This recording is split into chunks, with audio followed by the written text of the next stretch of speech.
everyone. I'm Kosei Akama, a master's student at KU University. Today, I will be presenting our latest work, RWeb's Remote Attestation for Web Services.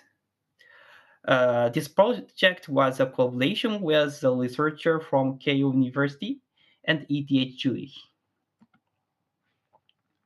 To begin, let's consider the nature of many web services.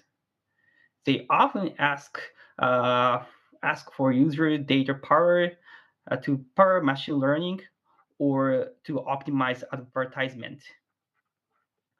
By collecting and analyzing large amount of data, this service can deliver better performance and personalized features.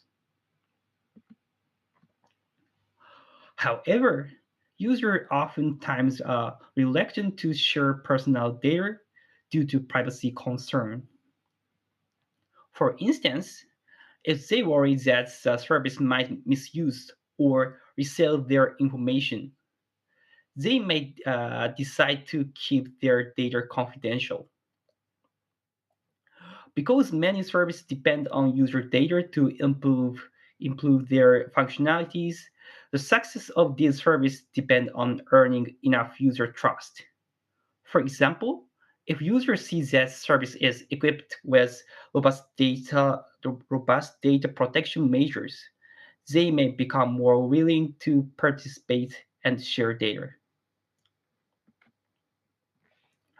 One example of a technology that enables this robust data protection measure is Trusted Execution Environment, or TEE. TEE offers a secure runtime environment that even the operator of the service cannot tamper with. One of its standout feature is memory encryption, meaning that the data is encrypted within a protected section of device's memory, preventing unauthorized access. Another critical feature is remote attestation, which allows one to prove that a specific and modified trusted application is indeed running inside TEE. To illustrate how remote attestation typically work, let's imagine four parties: the users, the trusted application running in TEE, service deploying a TA, and their verifier. As a first step, the trusted application running within TEE must prove its validity to the verifier, which which in turn can confirm that it is genuine. Then, once satisfied, the verifier shows the user that the application is legitimate. Finally, the user communicate with the TA. In this Recording in presentation, progress. in this presentation, I will I will be focusing on the first and two steps: attest and show result.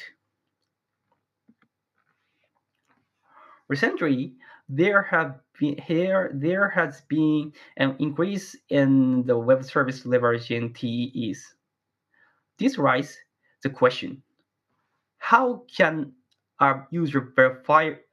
How can user verify remote attestation performed by web server running in TEE when browsers do not support RF verification? We have several possible options. The first option is to require user to install extra software, although studies have shown that many users are deterred by such requirements. Another option is waiting for browser vendor to add feature for verifying remote attestation.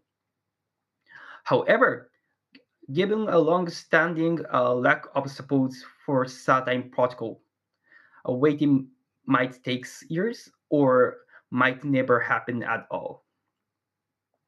The last option is utilize proxy type verifier. But if the proxy colludes with the service, it could impersonate the trusted application. Our, pro- our proposal RWebs is a protocol that enables user to verify remote attestation through existing web browser without adding special programming. The first key property of RWebs is compatibility with the web. This means that any user can conduct RWeb verification with only their browsers. The second is prevention of verifier impersonation, meaning that the verifier cannot simply pretend to be a trusted application. Of course, this depends on an assumption that verifier and a service do not collude.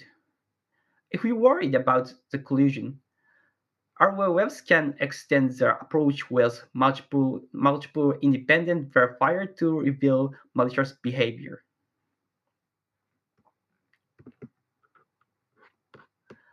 This figure shows our system and the threat model. In this model, we assume that either the service or verifier could act dishonestly. Despite these threats, our webs fulfill two main requirements. The first requirement is authenticity, meaning neither the service or a service nor the verifier can impersonate the trusted application. The second requirement is the user compatibility, ensuring that any user can operate the system through an existing web browser without additional installation. To achieve these goals, our webs introduce several security assumptions. First, we assume that either the service or verifier is honest. In addition, we rely on general web security assumptions such as a check-in, domain, and URL schemes, as well as trusting that relevant authorities like certified authorities behave honestly. We also we also adapt typical security assumption for TEEs, meaning that the user can read TE's source code, while physical attacks, side channel attacks, or dishonest CPU vendor are considered out of scope for these researches.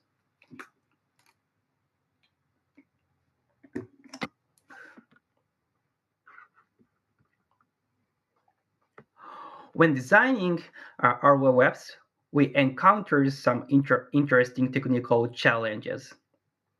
The first big challenges we had to address is how to deliver the T's evidence of authenticity to the user if the service might be malicious.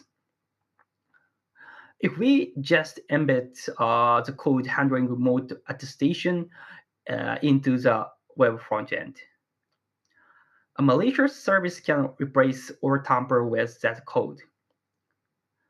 If the verifier acts as a simple proxy, that verifier could pretend to be the trusted application.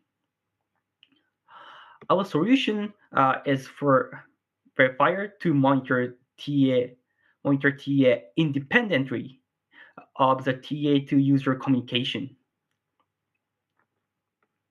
so that the verifier cannot terminate that encrypted channel. Even if service is malicious, the verifier can alert the users if it detects any inconsistency.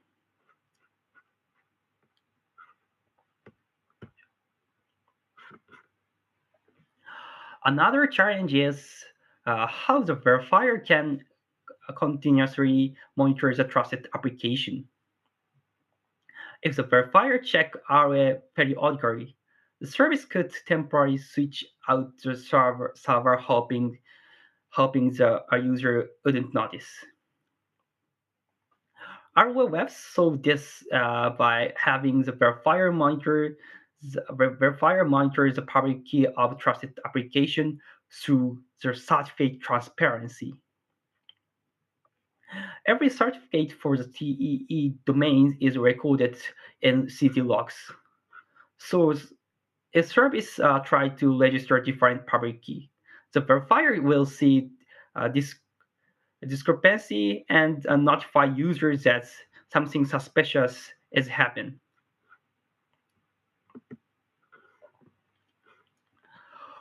We now show the protocol of our webs, which are divided into three main phases: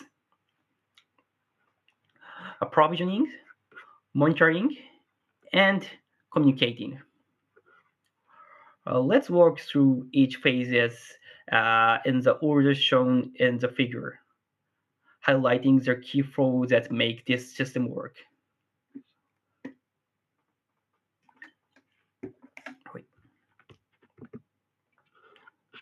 In the provisioning phase, the service prepares its trusted application so verifier can confirm it is genuine. As shown in the diagram, the service sends the TA's public key, source code, and attestation evidence, indicating it's running in T to verifier. The verifier checks the proof and ensures no conflicting party certificate exists for the same domain. Afterward, the TA requests a new certificate from the CA. The CA logs the certificate under certificate transparency logs, then issues and returns certificate to the TA.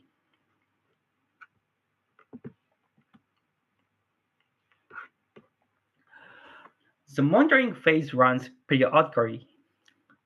The verifier regularly checks CT logs, uh, CT logs to see whether any certificate change have been recorded for the TA's domain or public key. If the verifier detects any mismatch, such as an unexpected public key, it immediately notifies users.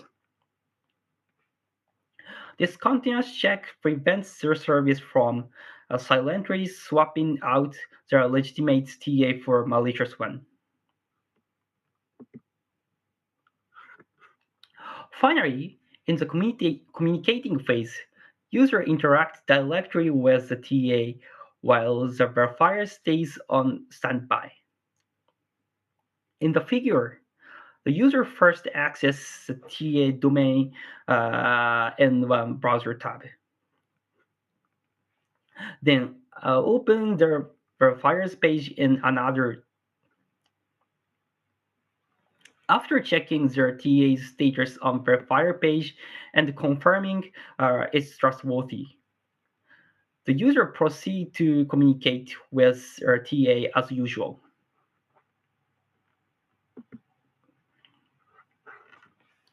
We have implemented a prototype of our webs to demonstrate its practicality.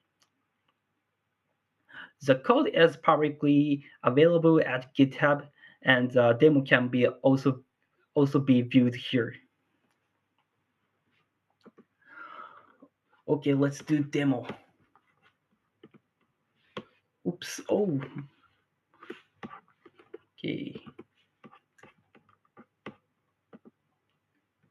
Okay, and okay.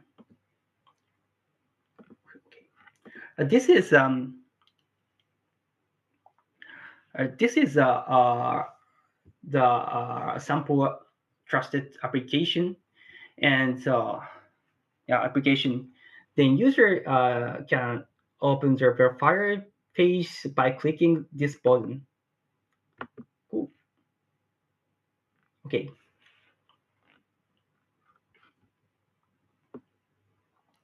Then the website requests permission, so user needs oops freeze okay so user need to allow user permission.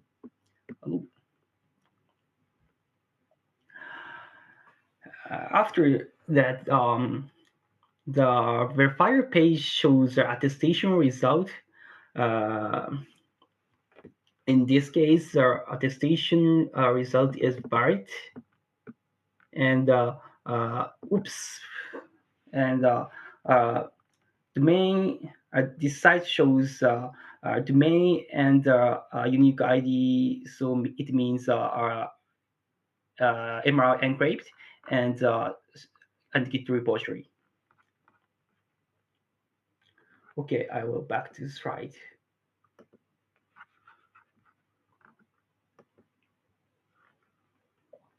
Presentation, presentation, and okay.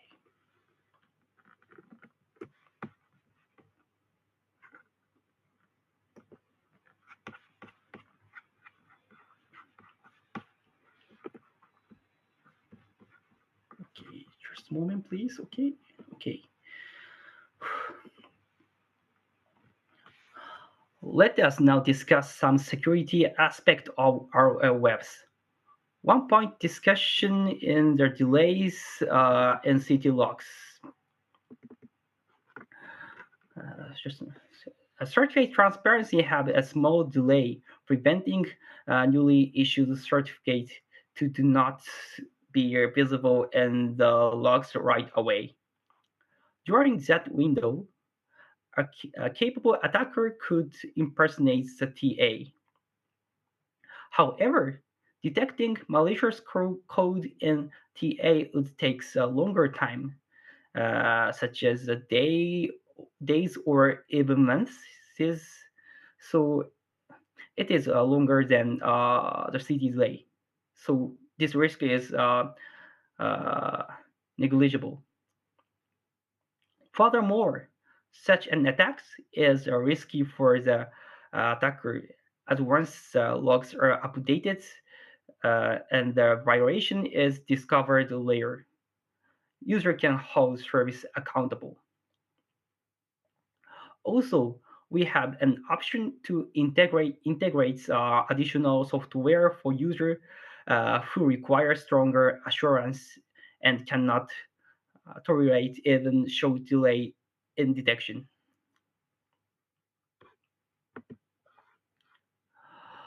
Although we assumed in the beginning of this talk that the service and verifier do not collude, let us also discuss what happens if they do. If they were to cooperate maliciously, they might collude to produce a fake evidence and impersonate TA. However, to mitigate that risk, we can utilize multiple verifiers. If one verifier decided to lie, the other would still detect their discrepancy, provided that there is at least one honest verifier. Similarly, if the verifier decided to hide a violation, the user can detect this since another verifier notifies the user of the violation.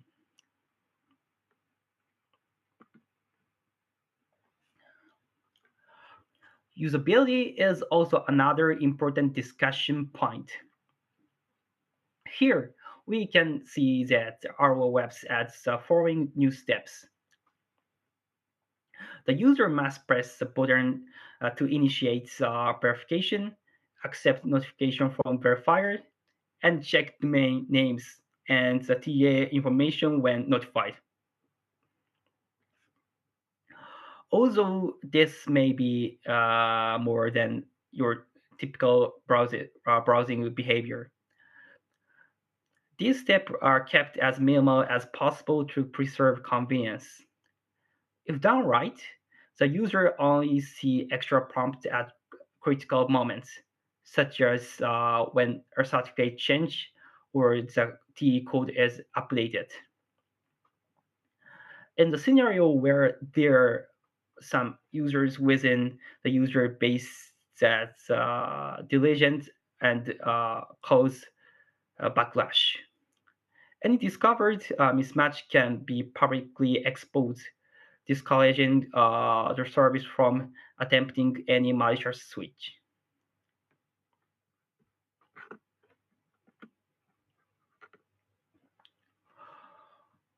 We also need to know how much loss the verifier experiences, which we argue that it remains modest. Most operations, such as access load or fetching city logs, occurred at typical interval and require minimal computation overhead. Notification notification may cause high load if violation discovered, but such incidents should be extremely rare.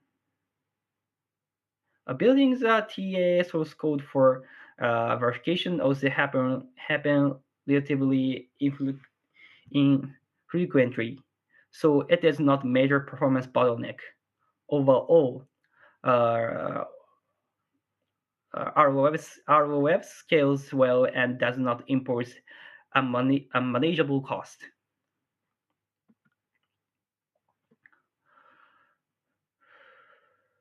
To conclude, modern web services benefit from user data, but user often refrains from sharing due to privacy concern. Trusted execution environment can address many of these worries, but browsers do not have native attestation verification. Our webs fills that gap. It leverages existing web standards like certificate transparency, adds continuous monitoring from the trusted verifier, and alerts the user if TE is replaced by malicious server. As a result, a user can verify that their data truly goes a legitimate, secure environment. If you found this presentation inspiring, please consider operating an RO Web's verifier and contributing to safer web ecosystems. Thank you for your attention and look forward to your question. Thank you.